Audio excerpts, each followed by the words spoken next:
জিকির একটা ইবাদত। জিকির কি? সবাই বলেন। ইবাদত যদি কোনো বিষয় হয়ে থাকে ওটা আল্লাহ রাসূলের পক্ষ থেকে স্বীকৃতি হওয়া লাগবে নাকি? আন্দাজে আমি আপনি কিছু বললে ইবাদত হবে? বলেন। কোরআন এবং হাদিস আমি যতটুকু পড়েছি, স্যার তো বলেছিল আমার লেখাপড়া কতটুকু আছে, আমি যতটুকুই পড়েছি এই বয়সে আমি হাফেজি কওমিয়া আলিয়া মাদ্রাসায় ডবল টাইটেল করেছি, বিশ্ববিদ্যালয় থেকে অনার্স মাস্টার্স করেছি, এখন ডক্টরেট করছি। যতটুকুই পড়েছি আমি কোরআন হাদিস, আমার এই ছোট্ট বয়সে 4টা শব্দ পেয়েছি জিকিরের। এখানে হাজারো আলেম বসে আছে, আমি জানি এটা রেকর্ড হয়ে কালকে ইন্টারনেটে যাবে। সারা বিশ্বে 170 কোটি এখন মুসলমান, সবাইকে বলছি আমার এখন শ্রোতা কিন্তু এই 5000 মানুষ না, এখন আমার শ্রোতা হচ্ছে তামাম পৃথিবীর 170 কোটি মুসলমান। কান খাড়া করে বিশ্বের মুসলমানেরা শোনেন, 4টা শব্দ আছে জিকিরের, যদি আপনি ইবাদত মনে করে করতে চান। সুবহানাল্লাহ, আলহামদুলিল্লাহ, লা ইলাহা ইল্লাল্লাহ, আল্লাহু আকবার। আপনি কোনো বিষয় শোনার পরে আন্দাজে রাগ না করে দলিল নিয়ে আসবেন, তারপরে রাগ করবেন। জিকিরের শব্দ এই 4টা। হ্যাঁ, অন্য যেগুলো শব্দ আছে ওগুলো জিকির না, ওগুলো দোয়া দরুদ। যেমন ইন্নী ওয়াজ্জাহতু ওয়াজহিয়া লিল্লাযী ফাতারাস সামাওয়াতি ওয়াল আরদা হানিফা ওয়া মা আনা মিনাল মুশরিকিন, এটা কিন্তু জিকির না, এটা কোরআনের আয়াত, এটা দোয়া। কথা বলেন না কেন? এটা সূরা আনআমের ভেতরে ৭৯ নাম্বার আয়াতে পাবেন। রব্বানা আতিনা ফিদ দুনিয়া হাসানা ওয়া ফিল আখিরাতি হাসানা ওয়া কিনা আযাবান্নার, এটাও কিন্তু জিকির না, এটা দোয়া, এটা আয়াত। কোরআনে কারিমের সূরা বাকারার 201 নাম্বার আয়াত। এই কথা বলছেন না? আপনার কি অবিশ্বাস হচ্ছে? যত শব্দ পাবেন এই 4টা শব্দ বাদ দিয়ে ওগুলো দোয়া দরুদ আয়াত, কিন্তু এই যে 4টা শব্দ এগুলো জিকিরের শব্দ। কেউ যদি জিকির ইবাদত মনে করে করতে চায় তাহলে এই 4টা শব্দ দিয়ে আপনাকে করা লাগবে। এই 4টা শব্দের বাইরে যদি কেউ নতুন কোন শব্দ আবিষ্কার করে বলে এইটাও জিকির, ওটা জিকির না, ওটা ওর ফিকির। আজ বাংলাদেশে এটা বেশি চলছে। জিকিরের নাম নিয়ে অনেকেই করছে হু হু। এই ব্রাহ্মণবাড়িয়া এলাকায় এগুলো বেশি হয়। জিকিরের নাম নিয়ে বলছে বসেন বসেন, বসে যান। শয়তান, এই দেশে তো শয়তান থাকার কথা না।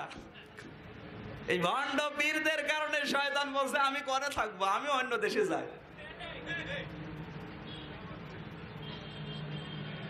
অনেক মানুষ জানে যে ওরা নাই তো কামেল পাশ করলো কি দিয়ে, দাওরা পাশ করলো কি দিয়ে, ওরাও জানে যে 4টা শব্দের বাইরে জিকির নেই।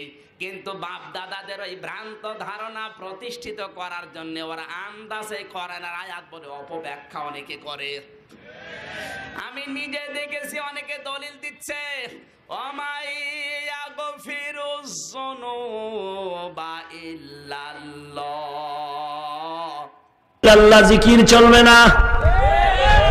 কইনি হাদাজারি আহমদ শফি দামাত বারাকাতুহুম বলেছেন, যে আলেম বলবে ইল্লাল্লাহ জিকির জায়েজ নাই, তাকে আলেম বলা জায়েজ নাই।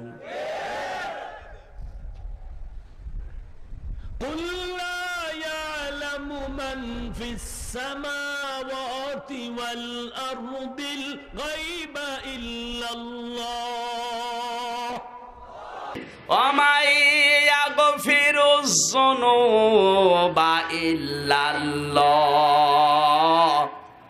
সূরা আলে ইমরানের 135 নাম্বার আয়াত, 4 নাম্বার পারার 6 নাম্বার পৃষ্ঠা 3 নাম্বার লাইনে 4 নাম্বার লাইনে আছে মাঝের অংশে।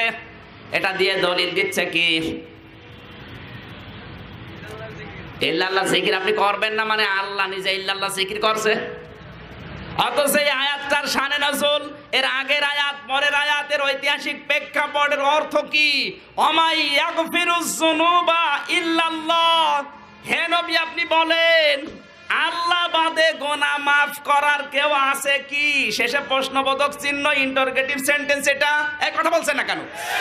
যারা আলেম আছে ওদের জিজ্ঞাসা করেন এখনই তাফসীর নিয়ে আসেন, ওমা ইয়াগফিরুয যুনুবা ইল্লাল্লাহ, আল্লাহ বাদে গুনাহ মাফ করার কেউ আছে কি? শেষে প্রশ্নবোধক চিহ্ন। এরপরে দলিল দেওয়া হচ্ছে সূরা নমল 19 নাম্বার পারা, 20 নাম্বার পারার প্রথম নাম্বার পৃষ্ঠা 13 নাম্বার লাইনের 65 নাম্বার আয়াতের প্রথম অংশ দিয়ে, কুল্লা ইয়ালামু মান ফিস সামাওয়াতি ওয়াল আরদিল গায়বা ইল্লাল্লাহ। হে নবী, আপনি বলেন আসমান আর জমিনে আল্লাহ বাদে গায়েব কেউ জানে কি? শেষে প্রশ্নবোধক চিহ্ন। এটা কি জিকিরের আয়াত? আপনি কিন্তু জানেন যে এটা ঠিক না, এরপরও ভ্রান্ত ধারণা যাদের আছে প্রতিষ্ঠিত করার জন্য এই আয়াত দিয়ে মানুষকে বোঝাচ্ছে। মানুষ মনে করছে কোরআনের আয়াত, এ হলেও হতে পারে। চ্যালেঞ্জ দিচ্ছি, কোন আলেম যদি বলতে পারে এটা জিকিরের আয়াত নিয়ে আসেন। প্রশ্নবোধক চিহ্ন দুইটাই শেষে আছে। আল্লাহ বাদে কেউ গায়েব জানে কি? গুনাহ মাফ করার আল্লাহ বাদে কেউ আছে কি?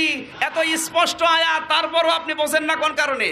আপনি বোঝেন না এই কারণে আপনার বাপ দাদার ভ্রান্ত ধারণা চাপিয়ে দেওয়া লাগবে।